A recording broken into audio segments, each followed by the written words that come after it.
안녕하세요. 저는 신혼 6개월 차에 이혼녀로 돌아온 싱글입니다. 저는 싱글의 삶이 이렇게 반갑고 소중한 순간인 줄 몰랐습니다. 결혼을 하는 게 인생의 매듭을 잘 묶는 일이라고 생각했거든요.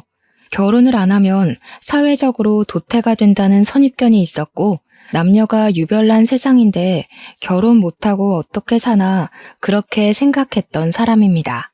역시 사람은 누구나 불완전한 존재이기 때문에 뭐든 확신해선 안 되는 거였는데 제가 참 많이 자만을 했었다고 이번 기회를 통해 깨닫게 되었어요. 결혼, 그거 꼭 필요한 거 아니더라고요. 내게 필요하다면 습득해도 될 문화 정도인 게 결혼이 아닌가, 이젠 그렇게 생각해 봅니다. 저는 일단 결혼을 통해서 대인 사람입니다. 그래서 결혼이 인생에서 필요 없다는 결론을 내렸고, 제 이름 석자를 더 뜻깊게 남기고 100세 인생 마무리하는 것이 행복한 일이라고 마음을 바꿨어요. 인생이 얼마나 긴데 한 가지만 바라보고 가겠습니까? 이렇게 변심하기도 하는 거죠. 그래서 저는 저를 위해서 남편을 과감하게 버렸습니다. 그런 나쁜 놈은 함부로 방생하면 안 되는 건데, 저 말고 다른 피해자가 나오지 않기만을 바라는 마음으로 이 사연을 쓰게 되었어요.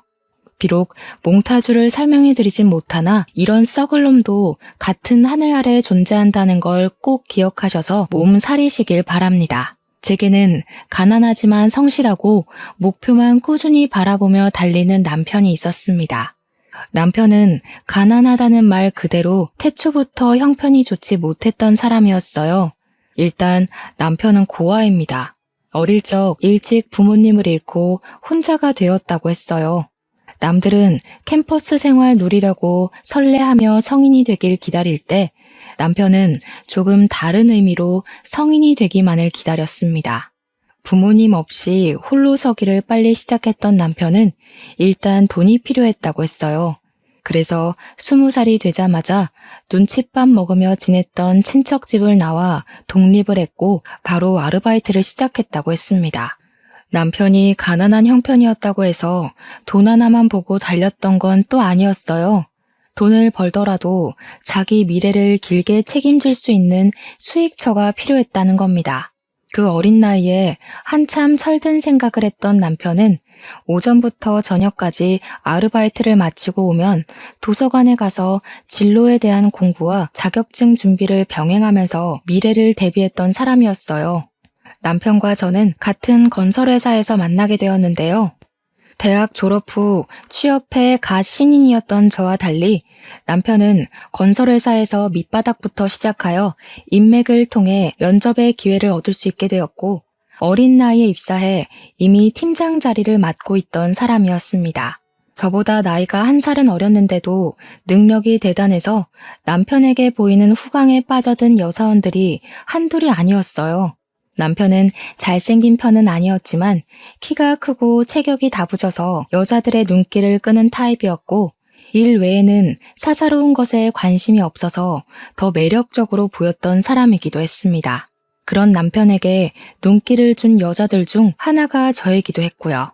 듣자 하니 남편은 이미 20대인 나이에 자기 앞으로 된 작은 상가 건물이 하나 있었고 전셋집을 세주고 있기까지 한다는 소문을 들었어요.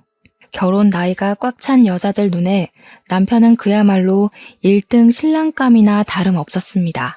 그것을 오로지 남편 힘으로만 일궈냈다기에 부모님 지원만 받고서 편하게 길을 걸어온 제 입장에서도 남편이 너무 존경스러웠어요. 저는 아빠가 이제 좀 이름나기 시작한 탁주 회사를 운영하고 있어 제가 기억 못하는 어린 시절만 형편이 어려웠을 뿐 초등학교 때부터는 부모님께 물심양면 지원을 많이 받고 자랐거든요. 아빠가 탁주 회사 들어와서 일 배우고 회사 물려받아 보라 했지만 저는 도통 그곳에 관심이 없어서 제가 하고 싶은 건설에 도전을 하게 되었고, 아빠도 저의 길을 응원해줬어요. 제가 다니던 건설회사는 그리 큰 규모가 아닙니다. 한 부서에 사원이 그리 많지 않았는데 제가 있는 곳에는 팀장인 남편 밑으로 사원이 4명 정도 있는 게 다였어요.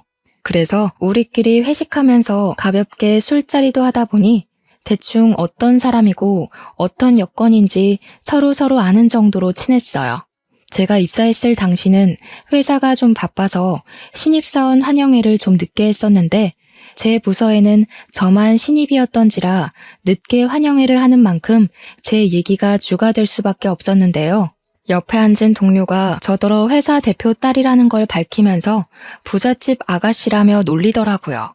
만약 그 일이 아니었다면 제가 남편의 눈에 안 들지 않았을까 그런 생각은 가끔씩 해요. 그 부잣집 딸이라는 이미지 때문에 남편이 사적인 대화를 많이 걸어왔었거든요. 다들 대놓고 저희 집안 사정을 궁금해하고 꼬치꼬치 캐물으니까 결국 얘기할 수밖에 없었어요. 환영의 분위기를 망치고 싶지 않던 신입사원의 노력이었던 거죠. 어쨌든 제 집안의 배경을 그렇게 자연스럽게 밝혔는데요. 그날 이후부터 원래 사원들은 사적으로 각별히 챙기는 편은 아니었던 남편이 어느 순간부터 사원들 챙기기 시작했어요. 당연히 저한테도 커피며 간식이며 사주면서 어떤 날은 심심한데 저녁 먹고 가지 않겠냐고 물어보시고 되려 궁금한 게 있으면 물어보라고 하던지 저에게 친절과 관심을 줬습니다. 저보다 1살 어렸음에도 저는 남편을 저보다 연상처럼 느꼈고 그의 듬직하고 너른 배려에 홀딱 넘어가고 말았어요. 처음에는 남편이 주는 호의를 저 혼자 착각하는 감정이라 생각했지만 한 1년이 지나니까 남편이 제게 고백을 해줬고 저희는 그때부터 결혼을 전제로 만났습니다. 제가 만나면서 느낀 건데 남편은 참 돈을 잘 안 쓰는 사람이었어요. 연애 초반에만 바깥을 나돌았지 남편이랑 거의 집 데이트를 많이 했었습니다. 남편이 바쁘고 피곤하니까 그건 제가 배려할 수 있었던 일이라 무난히 넘어가긴 했어요. 다 큰 성인인데 바깥놀이 안 간다고 칭얼거리고 싶진 않았거든요. 그런데 결혼 준비할 때는 그런 팍팍한 경제관념이 좀 서운하더라고요. 미래를 생각해서 결혼식은 소박하게 하자는 남편의 제안에 들떠있던 제 기분이 찬물을 뒤집어 쓴 것과 같았습니다. 하나밖에 없을 결혼식이라서 이왕 하는 거면 화려하게 하고 싶었던 저는 남편의 제안이 상당히 아쉬웠어요. 하지만 더 좋은 집, 더 좋은 혼수 등을 생각하면 굳이 스쳐 지나갈 결혼식 정도야 소박하게 해도 되겠다 그리 생각하게 되더라고요. 그래서 남편 의견에 동의하여 스몰 웨딩을 올렸습니다. 그렇게 앞으로 즐거울 줄 알았던 저의 신혼생활은 시작부터 덜컹거렸어요. 그 첫 번째 문턱이 신혼여행을 다녀오자마자 발생했는데 남편이 구했다는 신혼집이 제게 큰 충격을 안겨주었습니다. 그 집은 바로 남편이 전셋집으로 세를 주고 있던 주택이었어요. 그 주택은 신축도 아니었고 인프라가 좋은 것도 아니었고 무엇보다 단가가 그리 센 곳이 아니었습니다. 남편이 세를 주고 있다고 할 때나 이 전셋집이 돈으로 보였지 이게 제 집이라고 생각하면 그저 구닥다리로밖에 느껴지지 않은 수준의 매물이었어요. 남편은 이전부터 이미 신혼집을 혼자 구해놨다며 제게 서프라이즈로 알려주겠다고 계속 신경 끄게 만들었는데 이런 식으로 판을 벌린 남편에게 서운함이 급격하게 몰려왔어요. 이럴 거였으면 미리 말을 했어야지. 내가 돈 보태서 더 괜찮은 곳으로 갔으면 됐잖아. 여기서 어떻게 살아? 주위에 마트 한번 가려고 해도 차로 10분을 나가야 되는데. 잘 수 있고 먹을 수 있고 쌀 수 있으면 그게 집인 거지. 고작 구조물인데 뭐가 그렇게 중요해? 우리가 같이 사는 공간이 있다는 게 중요한 거 아니야? 우리 자기 가만 보면 나보다 1년 더 살았으면서 은근 어린 생각한다니까. 이게 왜 어린 생각이야. 우리가 없는 살림도 아닌데 왜 이런 총구석에 와서 시작을 해야 돼? 직장이랑 거리도 1시간은 더 걸리잖아. 차 기름값이 더 나오겠어. 우리 둘 다 사회생활하는 사람들인데 불편해서 매번 어떻게 왔다 갔다 해. 오늘따라 더 애처럼 구네. 우리 미래를 생각해야지. 애 낳으면 그때 아파트 가도 늦지 않잖아. 원래 젊을 땐 고생을 사서 해야 되는 거 몰라? 젊을 때 아끼고 고생해야 나이 들어서 편하고 좋은 데 사는 거라고. 천하태평한 남편에게 답답함을 느낀 저는 그날 처음으로 남편에게 큰 소리를 냈던 날이었습니다. 신축 아파트에서 따뜻한 신혼을 꾸리길 기대했던 제 기분은 완전 산산조각이 났고 저는 겨울엔 춥고 여름엔 더운 변두리 주택에서 장 보려면 겨우 슈퍼밖에 못 가는 곳에서 신혼을 시작했어요. 제가 한 번도 고생 안 하고 살아서 그런 깡촌 주택이 더 불편했을 수 있습니다. 그래서 친정 부모가 걱정할까봐 종종 잘 살고 있다고 연락은 해줬고 또 남편이 제게 잘해줬기에 시간 지날수록 화는 풀렸어요. 그러나 문제는 이 집이 아니었다는 게 아직도 제 뒷골을 당깁니다. 그러던 어느 날이었어요. 우리 집에서 믿을 수 없는 일이 발생하기 시작했는데요. 그건 남편의 친구가 집들이 겸 우리 집을 찾아왔을 때부터 씨가 뿌려진 것 같았습니다. 남편 친구 또한 남편과 가난했던 시절을 함께 보냈던 추억이 있었어요. 그날 저는 술상 옆에서 과거 얘기를 하며 술 한 잔씩 기울이는 둘의 대화를 잠자코 듣기만 했었는데요. 남편 친구가 원래 반지하에 살다가 23평 신축 아파트로 이사를 갔다고 하더라고요. 어찌 그렇게 인생 역전했는지 모르겠지만 자랑할 만한 일이니까 남편 친구가 내내 그 얘기를 해도 저는 이해가 되었습니다. 그런데 친구가 어깨 펴며 남편 앞에서 얘기를 하는 순간에도 남편은 마음 놓고 웃지를 못하더라고요. 웃더라도 표정에서 씁쓸함이 묻어 있었어요. 아마 친구의 성공을 부러워했던 것 같습니다.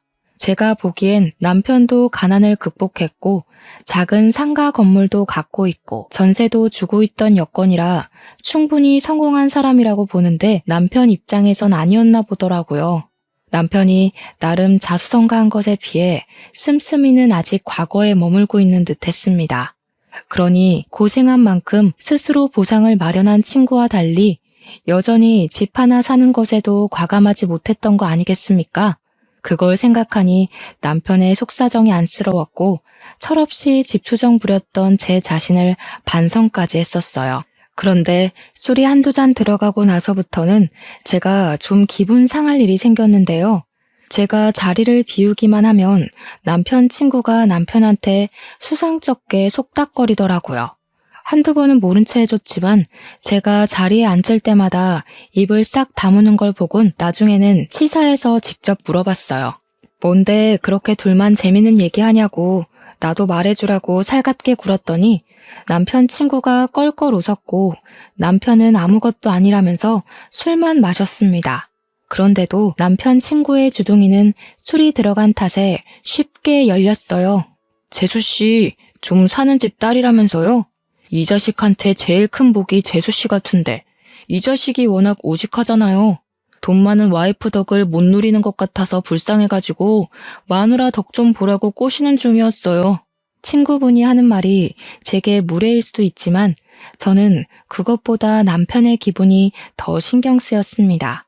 세상에 돈 아끼면서 자존심 세우는 남자들이 어디 있겠습니까?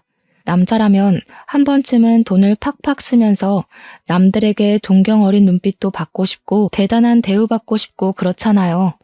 여자보다 그것도 자기 와이프 집안 재력 때문에 남자가 기죽는 건 너무 안타까운 일 아니겠어요? 집안 부부는 제가 어떻게 할 수 있는 일이 아니고 그래도 남편이 와이프 하나는 자기 능력이 좋아 잘 만났다고 생각하길 바래서 저는 더 능글능글하게 굴었어요. 그래, 돈 많은 처가 덕 좀 보던가. 자기 능력이 그만큼 되기 때문에 대단한 와이프를 얻은 거야. 나도 내 수준에 맞는 남편 잘 얻은 거고. 내가 자기 덕 많이 보고 있는 것처럼 자기도 내 덕 좀 욕심내고 그래라.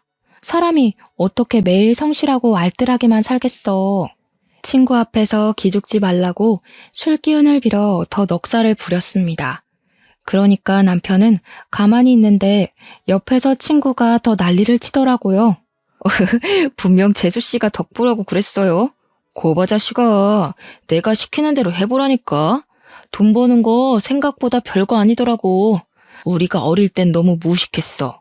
역시 돈도 방법을 알아야 부자가 되는 거야. 재수씨가 허락해줬잖아. 친구는 침까지 튀기며 흥분해서는 손뼉을 쳐댔습니다. 대체 남편한테 뭘 시켰길래 저렇게 좋아서 날뛰는지 모르겠는데 친구는 마치 제게 허락받았다는 걸 단단히 확인하길 몇 번이나 반복했어요. 그리고 며칠 뒤 제게 이상한 일들이 일어나기 시작했는데요. 여보, 혹시 내 가방 봤어? 얼마 맨 적도 없는데 오늘 들고 가려니까 없네? 분명 드레스룸에 둔 것 같은데 가방에 발이 달렸나? 귀신이 곡할 사건들이 계속 생기는 게 이상했단 말이죠. 브랜드 가방 하나가 없어지는 걸 시작으로 며칠 간격으로 띄어서 립스틱이며 액세서리며 옷이며 자꾸 제가 잘 안 쓰던 물건들이 없어지는 것 같았습니다. 없어졌다고 확신할 수도 없었어요. 당시 제가 신혼집 정리를 덜한 상태라 정신이 없기도 했거든요. 그러다 제가 이 일이 좀 더 심각한 것 같다고 생각했던 계기가 있었는데요. 우리에게 중요한 예물 반지까지 온데간데 없는 거 아니겠습니까? 남편한테 물어봤더니 남편도 예물 반지가 없어진 사실에 놀라서 저랑 같이 집을 뒤진 적 있었어요. 아무래도 우리 집에 도둑이 드나 봐. 보안이 허술해서 그런가? 도둑이 아니고서야 이건 설명할 길이 없어. 그냥 경찰에 신고해야겠다. 오버한다. 뭘 그렇게까지 해.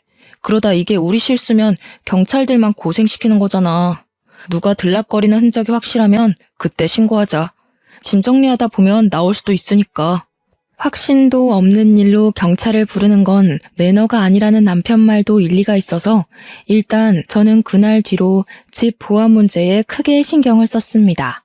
결혼 반지는 우리 관계에 의미 있는 물건인데다가 비싼 거라서 며칠이 걸리더라도 꼭 찾아야만 했어요. 반지 때문에 집 정리도 더 빨리 정돈할 수 있었어요. 구석구석 찾아야 했으니까요.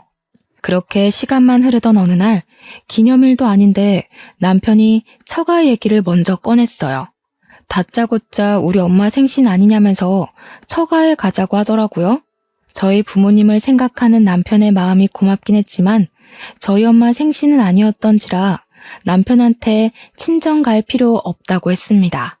그런데 남편이 그래도 친정을 가자고 말하는 거 있죠? 친정 가자고 졸랐던 적은 처음이라서 저도 좀 당황스러웠어요. 누가 보면 장인 장모랑 아주 각별한 사이인 줄 알겠어? 결혼식 때도 낯가리던 사람이 갑자기 왜 이렇게 살갑게 군대? 당신 부모님이잖아. 이젠 나한테도 부모님이나 마찬가지고. 두 분 얼굴 뵙고 싶으니까 그러지. 우리 신혼 다녀온 뒤로 한 번도 안 찾아가 봤잖아. 남편은 부모님이 일찍 돌아가셔서 안 계시기 때문에 부모님 지원을 받고 자란 저를 한 번씩 부럽다고 얘기한 적은 있었습니다. 그러나 그건 그거고 그렇다고 처가에 자주 가고 싶다고 한 적은 없었어요. 어쨌든 제 부모님을 생각해주는 마음은 고마운 거잖아요. 그 순간 저는 남편에게 좀 더 마음이 커졌어요. 처가 가자는데 감히 싫다고 할 와이프가 어딨겠습니까? 되레 신이 난 저는 바로 친정에 전화해 날을 잡았습니다. 그리고 그 주 주말 친정에 가려고 며칠 전부터 들떠 있었어요. 오랜만에 가는 거라서 이래저래 복장도 신경 쓰고 싶었습니다. 그래서 저는 작년에 엄마한테 받은 신발을 신고 가려고 옷장에 넣어놓은 신발 박스를 찾았어요. 근데 그게 또 없더라고요.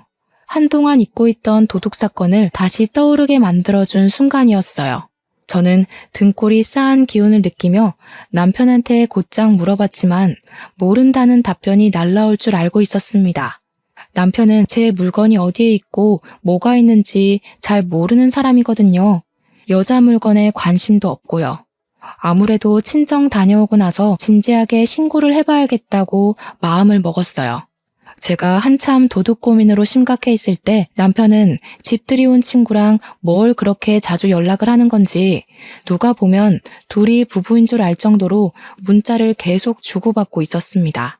저희는 웬만하면 연락 가지고 간섭 안 하려고 서로 신경을 끄고 살았거든요.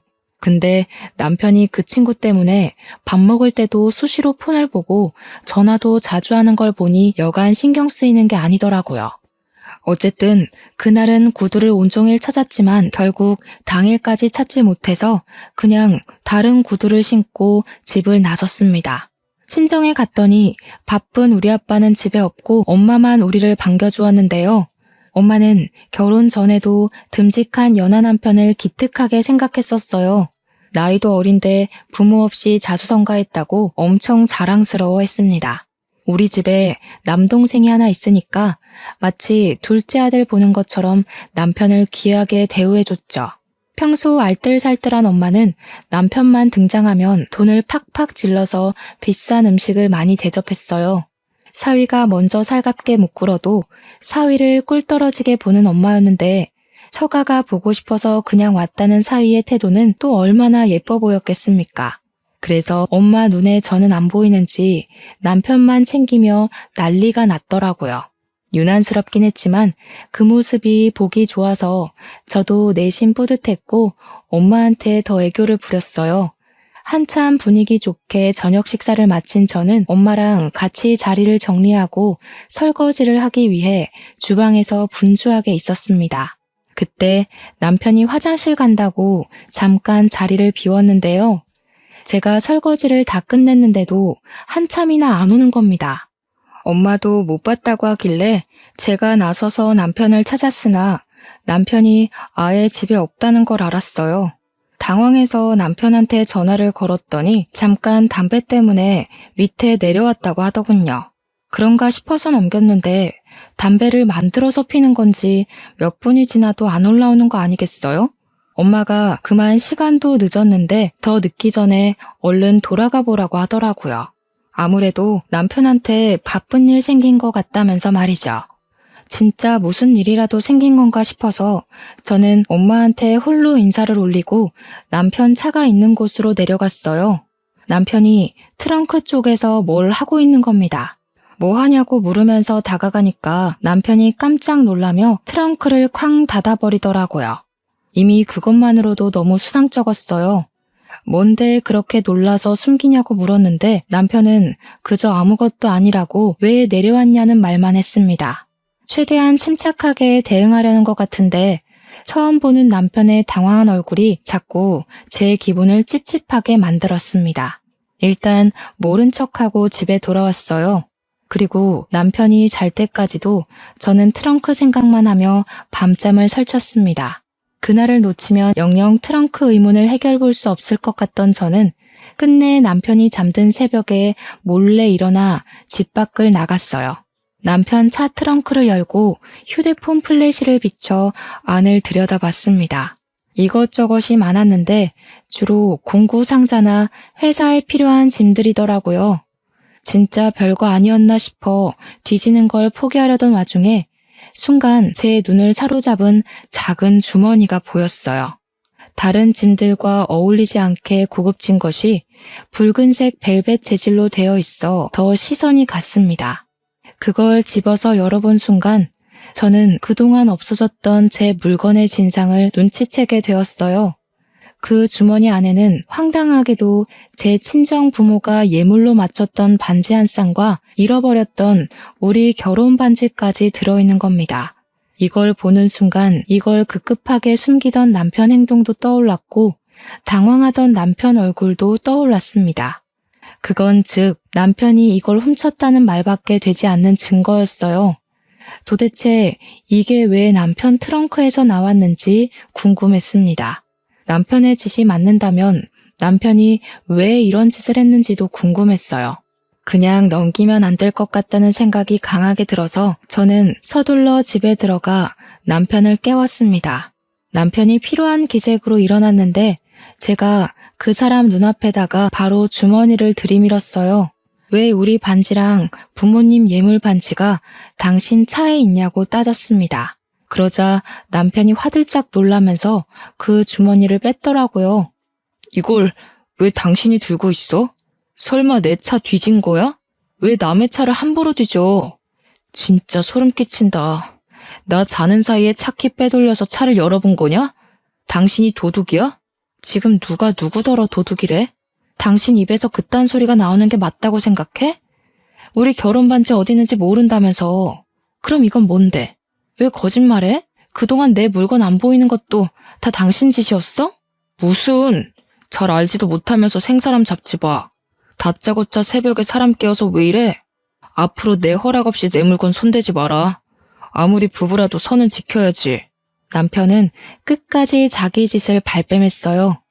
그런 모습은 제가 의심하고 있는 정황이 사실이라는 걸 확인시켜주는 꼴밖에 안 되었습니다. 그래, 억울해 보이는데 그럼 법적으로 논해봐야지. 우리 혼인신고 안에서 부부끼리도 절도죄 성립된다고 하더라. 누가 도둑인지 경찰에 신고해서 따져볼래? 경찰 얘기까지 나오자 당황한 남편은 갑자기 흥분을 가라앉히고 저를 설득하기 시작했어요. 결국 사실을 실토해 주었는데 알고 보니 그 집들이 왔던 친구가 문제였더라고요. 그 친구가 여자친구들을 여러 명 갈아치우면서 여자친구 물건을 몰래 훔쳐 중고 사이트에 하나둘씩 팔아서 돈을 벌었다고 하는 겁니다. 직장인 여자라면 명품 하나쯤은 작게라도 들고 있기 때문에 그걸 노리고 그런 짓을 했다네요. 그렇게 도둑질을 해서 번 돈으로 23평 아파트를 구했던 건데 그 친구가 집들이 왔을 때 남편한테 그 사실을 몰래 밝혔던 거였어요. 그때 그 친구가 저한테 분명 허락한 거라고 몇 번이나 확인 사살한 이유도 그제야 이해가 갔습니다. 그렇다고 도둑질을 똑같이 하는 정신 나간 놈이 어딨어. 당신 거지야? 남의 물건에 손대는 거 당연히 범죄라는 거 몰라? 나이도 먹을 만큼 먹은 사람이 대체 뭐가 아쉬워서 그런 짓을 해? 남이라니 우리가 왜 남이야? 그래, 네 물건 좀 손댔다. 솔직히 네가 잘 안 쓰는 걸로만 골라서 판 거야. 지금 안 쓰는 거면 나중에도 안 쓰는 거잖아. 아끼면 똥 되는 거 묵혀둬서 뭐해. 안 쓰는 거 팔아서 필요한 사람한테 도움되면 좋지. 그 반지도 우리를 위해서 쓰려고 했다고. 이번에 신상 게임기 한정판으로 나왔거든? 그거 하나만 사자. 우리 부부는 같이 할 만한 취미가 너무 없어. 이러면 오래 못 간대. 게임기? 이 와중에 게임 소리가 나와? 그리고 우리 결혼 반지가 왜 쓸모없는 거야? 어떻게 그걸로 게임기 사자는 소리를 할 수가 있어? 정신 나간 게 아니고서야 처가까지 가서 도둑질하는 게 말이 돼? 우리 부모님이 당신을 얼마나 아들처럼 생각했는데 우리가 목돈이 없길래 가난하길래 건물까지 가진 사람이 대체 왜 그랬냐고. 그러자 여기서 놀라운 사실을 하나 더 알았는데요. 남편이 말하길 건물은 자기 단독 명의가 아니라고 하더라고요. 7대3으로 계약이 된 건데 그 와중에 7은 남편의 또 다른 친구 몫이었고 남편은 3의 지분만 갖고 있는 상태라 했습니다. 불행 중 다행인 건 이 허름한 주택은 남편 개인의 것이 맞다고 하더군요. 어쨌든 그게 뭐가 중요한가요? 제가 알고 있던 남편의 재산과 실제 확인된 남편의 재산이 확연히 다른걸요. 기가 막혀서 왜 그런 사실을 숨겼냐고 따졌더니 그럼 제가 결혼을 안 해줄 것 같아서였다네요.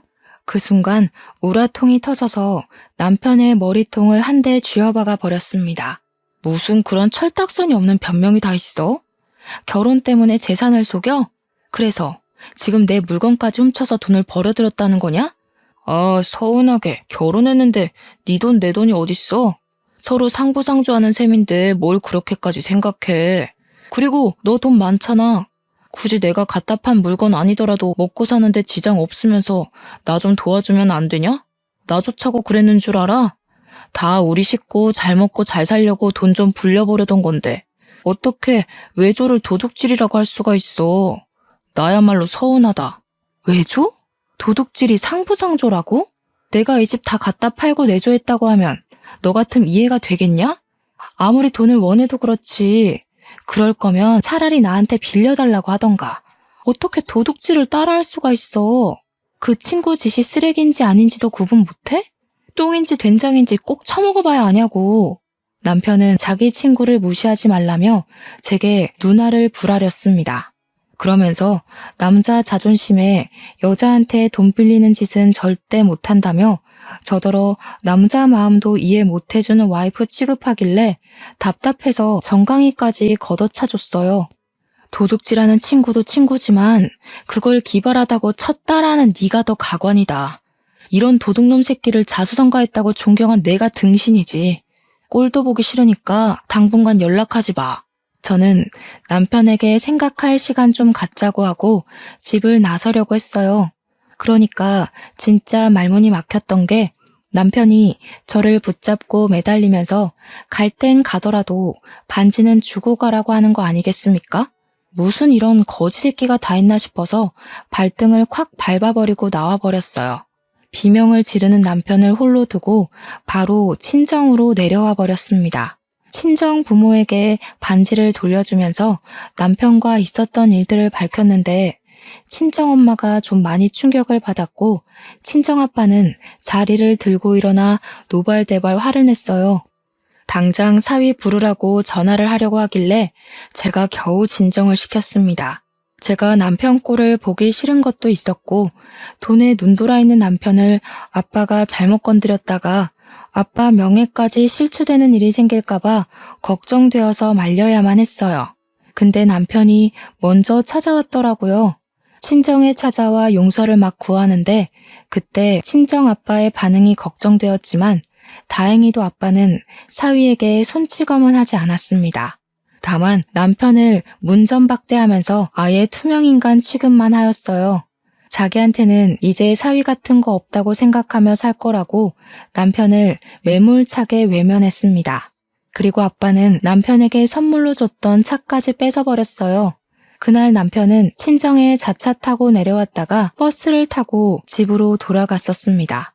그 뒤로도 남편은 매일매일 제게 연락하면서 계속 사죄를 했고 다시는 실수 안 하겠다고 제발 돌아와달라 빌었습니다. 별거한 지 한 달이 되어가는 시기에도 남편의 용서는 계속되었어요.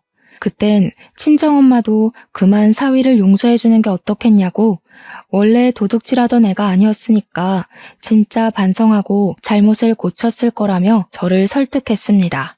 그래서 저는 한 달 만에 다시 신혼집으로 가게 되었어요. 남편은 돌아와 준 제게 고맙다고 연신 고개를 숙였지만 저는 남편을 냉대하면서 정말 용서한 거 아니니까 앞으로 조심하라고 단호하게 일러주었어요. 그 뒤로 남편은 정말 손버릇을 고친 듯 했습니다. 엄마 말대로 원래 도둑질을 할 줄 모르던 사람이었는데 그 망할 친구 새끼 때문에 저희 남편이 물들었던 거였구나 싶었어요. 저는 남편한테 그 친구랑 당장 절교하라고까지 간섭을 했는데요. 다행히 남편이 기분 나빠하지 않고 바로 수긍하며 제 눈앞에서 그 친구를 수신 차단하는 헌신까지 보였습니다. 그렇게 다시 제가 알던 근면 성실한 남편으로 돌아와서 저는 점차 안심해 갔어요. 그러나 스마트폰을 한번 쓰면 다시 예전으로 못 돌아가는 것처럼 한번 물들었던 손때가 다시 깨끗한 손으로 원상복귀될 수 없다는 걸 이번 기회에 깨닫게 되었습니다. 남편이 원래 돈을 아끼는 사람인데 어느 순간부터 제 생일이나 결혼기념일 뿐만 아니라 평소에도 한 번씩 거액의 선물을 사주면서 돈으로 마음 표시를 많이 하더라고요. 돈이 어디서 나서 계속 선물을 사주는 거냐고 남편에게 물었는데요. 에이, 우리가 없어서 돈을 못 썼나? 있는데 아끼느라 못 썼던 거지. 나 앞으로 당신한테는 돈 안 아끼려고. 마누라도 옆에 있을 때 잘해야 된다는 거 제대로 혼나서 정말 깨달았잖아. 당시엔 남편이 정말로 저랑 이혼할까봐 겁이 나서 제게 더 잘해주려는 거라고 생각을 했습니다. 그러나 그게 곧 그 뜻이 아니라는 건 같은 지붕 아래 사는 이상 들통날 수밖에 없었어요. 남편의 성의 표시에 고마워서 저도 남편 생일이 다가오는 시점에 고가의 시계를 선물해 주려고 구매했는데 남편이 씻는 동안 서프라이즈 해주려고 했거든요. 그때 가까이 있던 남편의 휴대폰이 윙윙 울리더라고요. 남편 베개 밑에 시계 상자를 숨기려다가 은연중에 남편에게 온 문자를 봤는데요. 무슨 애누리랑 배송 관련된 메신저 몇 개가 나열되어 있었고 또 그 위로는 의문의 여자들 문자까지 화면을 꽉 채우고 있었습니다. 남편 휴대폰 비밀번호를 몰라 자세히 확인해보진 못했지만 미리 보기로 떠있는 문구들만 자세히 봐도 이게 무엇을 뜻하는지 눈치챌 수 있었어요.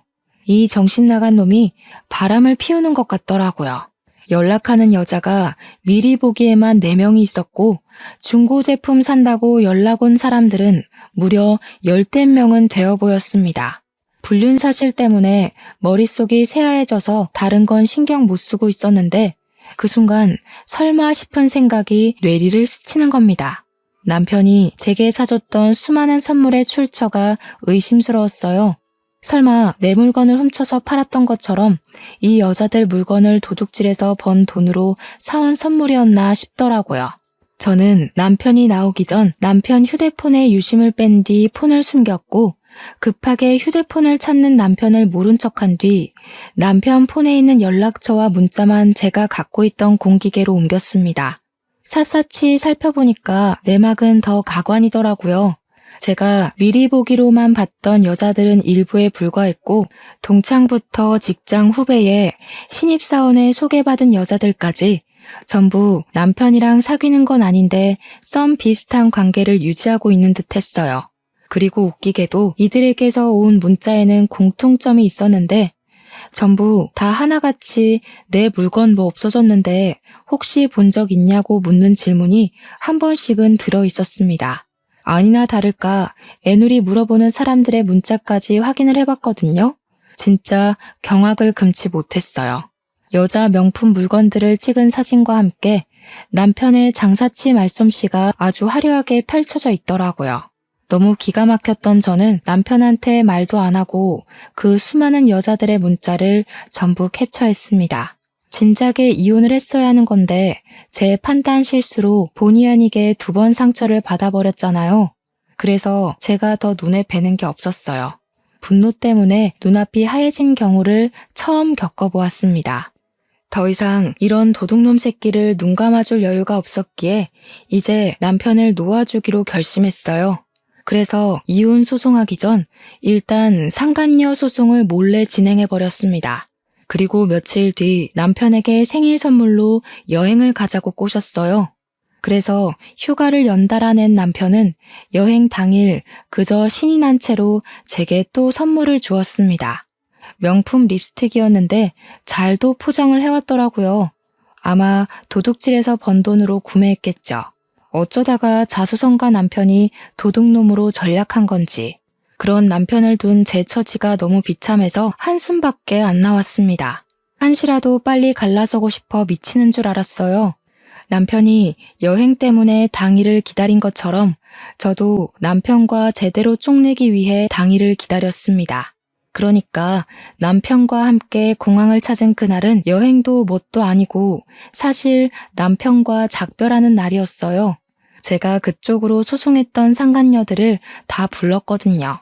저는 사람들이 가장 많이 오가는 곳에 남편을 세워둔 뒤 남편한테 잠깐 화장실 한번 다녀오겠다고 하고 홀로 공항을 빠져나왔습니다. 입구에서 상간녀들이 나타나기까지 기다리고 있었는데 멀리서부터 한 손에 봉투 하나씩을 쥔 여자들이 우르르 오고 있더라고요. 자기네들끼리도 남편한테 다른 여자가 있다는 걸 그날 처음 확인한 듯 했습니다. 그래서 더 전이에 불타있는 눈빛들이었어요. 저는 그냥 이대로 돌아가려고 했는데 남편이 어떻게 개망신을 당하는지 보고 싶더라고요. 그래서 몰래 상간녀들 뒤를 따라가 봤더니 보안 직원까지 나타난 곳에서 남편이 신명나게 두들겨 맞고 있더군요. 들어보니까 상간녀들 손에 쥐고 있는 종이는 제가 보냈던 소송장이었어요. 문어다리 걸치다가 들통나서 그대로 처맞고 있는 남편이 얼마나 웃기고 하찮던지 동영상도 찍어뒀습니다. 그 뒤로 폭풍 같은 시간을 보낸 남편한테서 연락이 왔지만 저는 이미 그 사이 제 짐을 다 빼고 친정으로 옮겨간 후였어요. 남편이 상간녀들에게서 용케 도망쳐 집에 왔나 보더라고요. 제 짐이 없으니 놀랐을 겁니다. 남편 전화를 받지 않다가 저녁 때쯤이 돼서야 전화를 받아봤는데 역시나 바로 원성을 높이더군요. 야, 제정신이야? 네 짓이지? 내가 공항에서 무슨 짓을 당했는지 알아? 당장 와서 해결해라. 너 때문에 그 정신 나간 년들이 집 앞에서 진을 치고 있다고. 빨리 안 튀어와? 내 짓인 거 알고 있네? 몰라주면 섭섭할 뻔했는데. 내가 정말로 용서한 거 아니니까 잘하라고 했을 텐데. 그새를 못 참고 대형 사고를 치면 어쩌냐? 사람 맞아? 기회를 줬는데도 왜 갱생을 못하는지 모르겠다. 이래서 다들 머리 검은 짐승은 개나 줘버리라고 하나 보네. 도둑질하고 싶어서 손이 근질근질했겠다. 참 많이도 사귀었더라. 그럴 거면 그냥 공부해서 제비를 해. 비아냥거리지 마. 솔직히 너도 좋았잖아. 실실거리면서 비싼 선물 좋다고 밝힐 때는 언제고. 이제 와서 선량한 시민이라도 되고 싶었냐? 네가 그러니까 떼돈을 못 버는 거야. 그게 다 돈벌이 수단이고 나만의 비법이거든? 진짜 무식하다 무식해. 비즈니스를 불륜으로 보고. 참 그릇이 작은 사람이네 내 마누라. 언제 이렇게 머리에 똥만 차버렸대? 원래 이렇게 멍청한 놈이었던 거니? 아니면 멍청한 친구 때문에 같이 멍청해진 거니? 너무 당당한 것 같으니까 변호사 선임해서 스토리 한번 잘 짜보지 그래. 내 눈엔 네가 그냥 도둑질하고 바람 피우는 찌질이로밖에 안 보이거든. 네가 승소하면 내가 머리 숙이고 사과해 줄게. 그래, 말 잘했다. 누가 지질지질 짜면서 머리 숙이게 될지 한번 해보자. 패소하면 우물한 개구리처럼 살지 말고 반성 좀 해. 넌 생각이 짧아도 너무 짧아. 같이 사는 내내 수준 떨어져서 나까지 개구리 되는 줄 알았잖아. 남편이야말로 비아냥대면서 저를 속 좁은 사람으로 몰아갔는데 진짜 소송에서 이길 수 있다고 생각을 했던 건지 뻔뻔하게 변호사를 선임하긴 했더라고요. 제가 남편을 절도죄로 신고하고 이혼 소송까지 했거든요. 그런데 솔직히 도둑놈 심보가 정의일리 없지 않습니까? 당연히 법정은 제 손을 들어줬어요. 남편이 저지른 범죄가 생각보다 죄질이 심각한 버릇인데 남편한테서 반성하는 기미도 안 보였고 오히려 제 요구로 모자라 변호사까지 엉터리라고 난동을 부리는 바람에 법정에서 더 불리하게 작용되었습니다. 안타깝게도 그놈의 자존심은 판사의 판정까지 인정을 못해 모독을 했네요. 어쩔 수 없이 법정 모독죄까지 포함이 돼버렸죠. 그리고 소송당했던 상간녀들은 남편이 수많은 여자랑 바람을 피우는 줄 몰랐다고 자기도 피해자라면서 항소를 했지만 남편이 유부남인 건 알면서도 접근한 건 명백히 부정행위이기 때문에 소송이 성립된다고 해 위자료를 뱉어야만 했습니다. 그것에 상간녀들이 정말 돌아버렸더라고요. 생돈 날려서 화났는데 남편이 자기들 물건을 훔쳐서 팔았다는 사실을 알고는 못 참고서 남편을 절도죄로 다 신고해버렸어요. 결국 남편은 징역을 면치 못하게 되었습니다. 그리고 이 와중에 황당한 건 남편이 자기 친구까지 고발해버렸다는 겁니다. 친구 때문에 자기가 물든 거라고 친구 탓을 하는 거 아니겠습니까? 그래서 친구도 나란히 징역을 살게 되었어요. 참 얄팍한 우정이지 않나요? 그런 얕은 우정 때문에 인생이 나락으로 가버렸으니 얼마나 쪽팔린 일입니까? 원래 나쁜 사람이 아니었다고 하더라도 사람 변하는 건 정말 가는 못할 일인 것 같습니다. 누가 사람은 안 변한다고 했나요? 사람도 다 변하더이다. 내가 알던 사람이 아닌 것 같은 순간 때문에 10년 친구, 20년 친구랑도 갑자기 인연을 종결짓는 거 아니겠어요? 세상에서 사람이 제일 무섭다고 하더니 이번 일을 통해서 그 말을 가장 뼈아프게 느꼈습니다. 전 남편이랑 관계가 더 길게 갔다면 아마 도둑질을 넘어서 또 다른 무언가가 저를 더 힘들게 했을지도 몰라요. 지금도 전 남편한테 시간과 마음과 물질을 도둑맞은 게 억울하기만 한데 여기서 더 갔다고 생각하면 오금이 저립니다. 친정엄마는 이제 저더러 결혼하지 말라고 하세요. 그리 좋게만 보이던 사람이 어떻게 그런 나쁜 사람이었을 수가 있냐면서 사위 때문에 뒤통수를 크게 느낀 것 같더라고요. 친정엄마가 그 트라우마 때문에 사람을 잘 못 믿게 되었어요. 그 모습을 보는데 우리 가족한테까지 상처를 준 전 남편이 아주 오랫동안 징역살이를 하면서 햇빛을 못 봤으면 좋겠다는 생각이 들더군요. 지나치다 우연히 마주쳤는데 그 자식이 저를 아는 채 안다? 그럼 바로 귀싸대기를 날려줄 생각입니다. 여러분들도 늘 주위에서 사람 사귀셨으면 좋겠어요. 항상 좋은 사람들만 꼬이길 바랄게요. 제 사연은 여기까지였습니다. 들어주셔서 감사해요.